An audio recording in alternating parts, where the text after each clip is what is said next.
ainsi soit-il. Fortifiez-vous dans le Seigneur, dans la force de sa puissance, nous dit saint Paul aujourd'hui. Fortifiez-vous dans le Seigneur, dans la force de sa puissance. Saint Paul n'est-il pas en train de reconnaître d'abord et avant tout sa propre faiblesse et notre propre faiblesse, puisqu'il ne nous dit pas « soyez forts par vous-même », mais soyez forts par la force et la puissance du Seigneur. Autrement dit, ne comptez pas sur votre force qui n'existe pas, parce que votre force n'est en fait que faiblesse, mais allez chercher cette force et cette puissance là où elle se trouve, à savoir dans le Seigneur. Donc, première chose, nous reconnaissons notre faiblesse, et saint Paul l'a beaucoup reconnu dans ses différentes épîtres. Il le sait puisqu'il a été renversé sur le chemin de Damas après avoir fait tant de mal, et puis il connaît le combat intérieur qu'il a à vivre. Alors il nous dit, revêtez-vous de la force et de la puissance du Seigneur. Et ceci afin de mener un combat. Alors de quel combat s'agit-il ? Eh bien, il nous dit, notre combat n'est pas contre la chair et le sang, mais contre les principautés et contre les puissances, contre les maîtres de ce monde de ténèbres, contre les esprits du mal qui sont dans l'air. Alors voyez-vous, bien chers frères, quand saint Paul nous dit, notre combat n'est pas contre la chair et le sang, il nous dit que le combat n'est pas celui que vous menez tous les jours contre les autres. Parce que si nous y réfléchissons bien, nous sommes toujours en guerre contre quelqu'un. Contre la belle-mère, contre le mari, contre le beau-père, contre mes frères et sœurs, contre mes collègues de bureau, contre mon patron, contre la terre entière, contre les gouvernements, etc., etc., etc. Nous sommes en guerre, autrement dit, nous sommes en guerre les uns contre les autres. Eh bien, ce n'est pas le bon, ce n'est pas le vrai combat. C'est se tromper de combat que de combattre les autres, voire de se combattre soi-même. Car se battre contre soi-même, c'est aussi se tromper de combat. Mais il faut préciser les choses, parce que là, c'est un peu plus subtil. En tout cas, ce qui est sûr, c'est que ce combat, le combat contre la chair et le sang, ce n'est pas de se combattre contre les autres.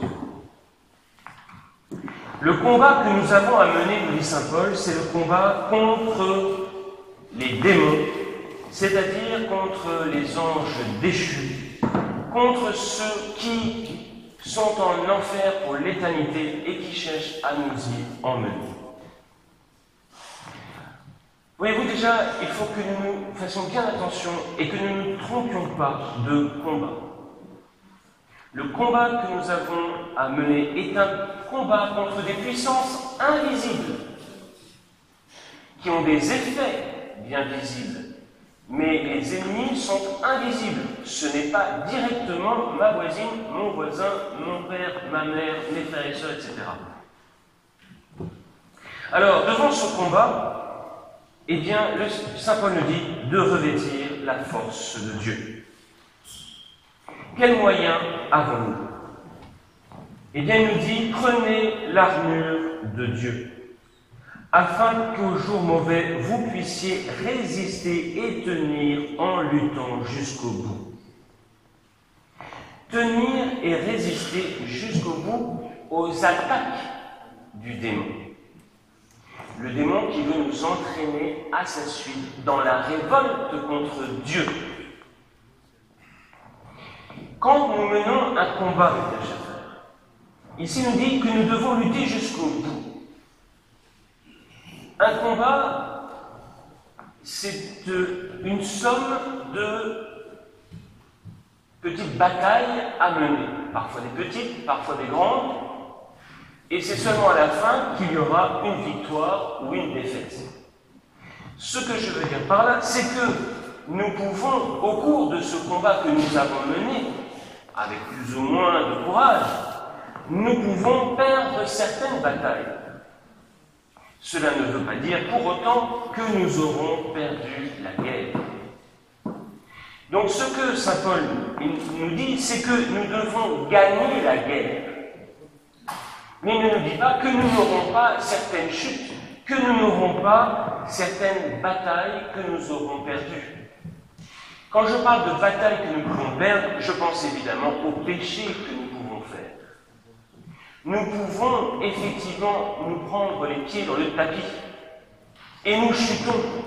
Et nous constatons, si nous sommes honnêtes avec nous-mêmes et si nous croyons au péché, que nous pouvons tomber. Mais tomber, eh bien, nous permet de nous relever. Et je répète, perdre une bataille n'est pas perdre la guerre. Et ce qui se passe, c'est que le démon, quand il nous a fait chuter, quand il a gagné une bataille, il nous fait croire que nous avons perdu la guerre. Et ceci est faux. Voilà pourquoi il y a tant de gens parmi vous qui sont désespérés parce qu'ils constatent qu'ils retombent toujours dans les mêmes péchés, dans les mêmes défauts. Eh bien, ceci n'est pas perdre la guerre. Ceci s'appelle perdre une bataille. Et perdre une bataille ne veut pas dire perdre la guerre. Alors d'abord, est-ce que chacun d'entre vous mène ce combat? Ou est-ce qu'il est en combat contre la chair et le sang? Est-ce que chacun est bien conscient de ce combat qu'il a mené contre le démon? Est-ce que chacun d'entre vous a bien compris vers quoi le démon veut les emporter? Quels sont les travers que le démon, nos travers, nos défauts que le démon connaît et dans lesquels il veut nous entraîner plus avant?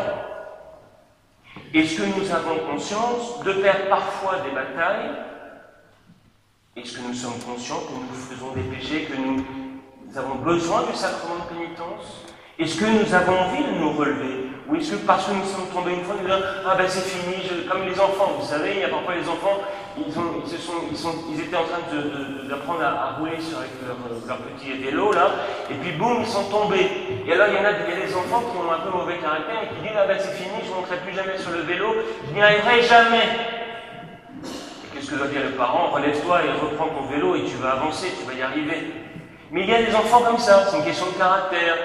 Ils tombent et alors, et c'est fini. Et bien nous, c'est pareil dans la vie spirituelle. Il y en a qui tombent et qui disent, eh bien non, on va se relever, il y a un confessionnal là. Il y a des prêtres pour vous confesser. Et je pense qu'il n'y a d'ailleurs pas beaucoup de prêtres aussi disponibles que nous pour vous entendre en confession. J'aimerais qu'on me trouve des prêtres dans le diocèse de Liège aussi disponibles que nous pour confesser. Eh bien, se confesser, c'est tout simplement reconnaître que l'on est tombé et se relever. Et se relever, c'est repartir avec plus de force et de courage dans cette bataille que nous finirons bien un jour par gagner, parce que nous serons fortifiés par la force et la puissance du Seigneur. Alors ensuite, nous avons des moyens.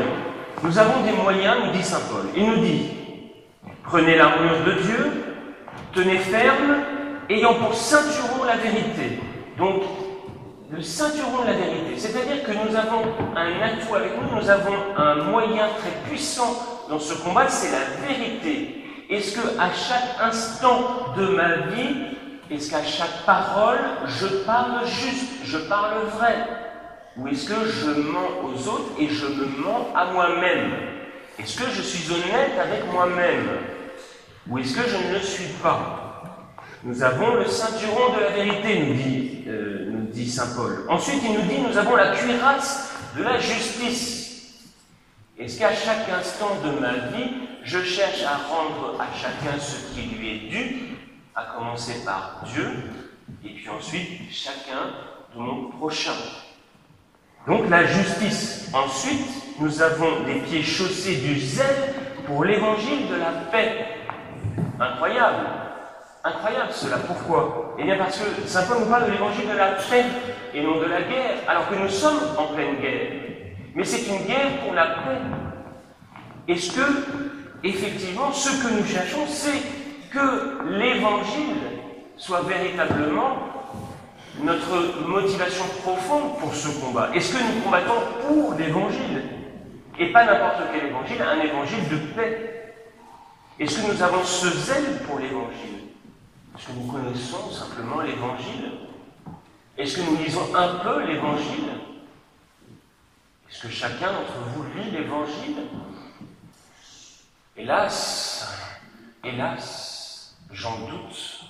J'en doute parce qu'il y a tous ceux déjà qui n'ont pas de missel.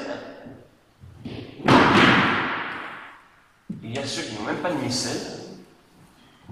Et je doute qu'ils ouvrent l'Évangile de temps en temps. Donc déjà, ils ne lisent pas tellement dans leur missel puisqu'ils n'en ont pas. Et ensuite, je ne pense pas tellement qu'ils regardent l'Évangile. Alors si on ne connaît pas notre feuille de route, je vois mal comment on va pouvoir en profiter et en faire profiter les autres. Donc ayons du zèle pour l'évangile de la paix, nous dit saint Paul, portant toujours le bouclier de la foi à chaque instant de notre vie. Ce sont des actes de foi que nous avons à poser. Je suis au regret de vous dire que nous ne saisissons pas tout par notre raison. Alors il y a les grands scientifiques, il y a les grands, ceux qui ont fait beaucoup d'études, que ce soit en droit, en mathématiques, je ne parle pas de la Kalinski, ceux qui ont fait des grandes études, ceux qui voudraient tout comprendre et tout de suite du mystère de Dieu, de l'Évangile, du Christ, de l'homme.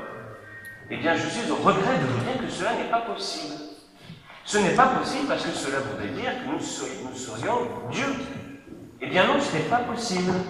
Donc, devant cela, nous sommes obligés de poser des actes de foi.